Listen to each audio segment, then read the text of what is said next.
นี่คือบริเวณน้ำพุงวัดตะงอยอำเภอเต่างอยตอนเช้าวันนี้เราชื่อว่าน้ำหลายได้วันนี้บริเวณน้ำตกน้ำโตนวัดตะงอยอันนี้มีคนมาตึกกระดุง2 คนได้ทางใต้มีผู้หนึ่งได้มายิงตึกกระดุงวันนี้น้ำจากหลายได้พระเจ้ายืนตึกกระดุง2 คนได้ผม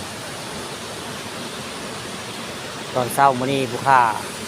เอาภาพเรื่องจริงผ่านจอให้เบิ่งเรื่องน้ำตกน้ำโตนได้บริเวณนั้น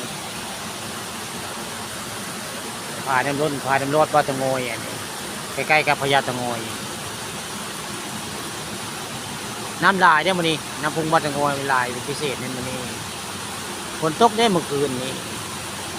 น้ำก็เลยลายบรรยากาศเป็นตาอาบน้ำลายตึกกระดุงกับเจ้าก็ได้เนาะพระเจ้ามี2 คนไหมยืนตึกกระดุงมาใต้พระเจ้าสร้างขึ้นคักได้อันน้ำตกน้ำโตนนี่ก็ได้พาน้ำล้นวัดตะงอยบริเวณทางเทิงในป่าสิหลายได้ไปเห็นปลาให้เอาหัวหานมาหว่านในสลาลอยน้ำนะสิเห็นในป่าขึ้นมาหลายเนี่ย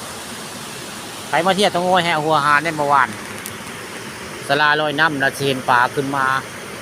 ปลาตะเพียนปลาเขาทายแม่มึงใหญ่หลายผู้ข้าไปหว่านแล้วมึงเลี้ยวในสลาลอยน้ำนะจะมีป่าได้นี่ก็คือพาดำร้นพาดำร้อนหรือว่าน้ำตกวัดตะงอยละมงนี่ผู้ข้าป่าต้องทำตั้งชื่อให้ได้น้ำตกวัดตะงอยมีมงเดียวนี่แล้วน้ำตกน้ำโตนเบื้องแรกก็คักในบริเวณนี้มีมงเดียวก็คักกับหมู่เป็นน้ำตกน้ำโตนแต่เวลาย่างผ่านจะอันตรายมืนมันเป็นขี้ไข่น้ำบริเวณนี้อันย่างพอยงพอจะคืออยู่มันย่างไว้สิพลาดได้ขี้ไข่น้ำมงนี้คักไอ้มงนี้ไม่แนวมาอาบน้ำก็คือมงนี้ถ้าเป็นยามเดือน5นะสงกรานต์ที่คักได้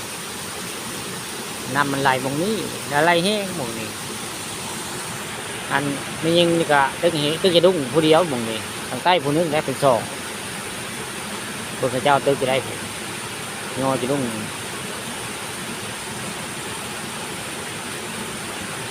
ถึกจะว่าปลามันหลายมันตื่นกับสิถึกหลายได้ปลาน้ำพุงถึงว่าปลาเล่นถึกจะว่าปลายังบ่เล่นก็คือบ่ได้แล้วน้ำไหลแห้งอยู่ได้เบิ่งแล้วก็ได้ไหลแห้งพอสมควรอยู่ได้นี่มันกว้างเนาะน้ำพุมันกว้างลายขึ้นน้อยขึ้นลายจริงๆน้ำลายเนี่ยน้ำบ่อยน้อยนี่แหละน้ำพุวัดตะงอยน้ำตกบ้านตะงอยแหละมีคนมาตึกกระดุ้งผู้เดียวทางใต้นี่ทางใต้เป็นอีกผู้นึงเป็น2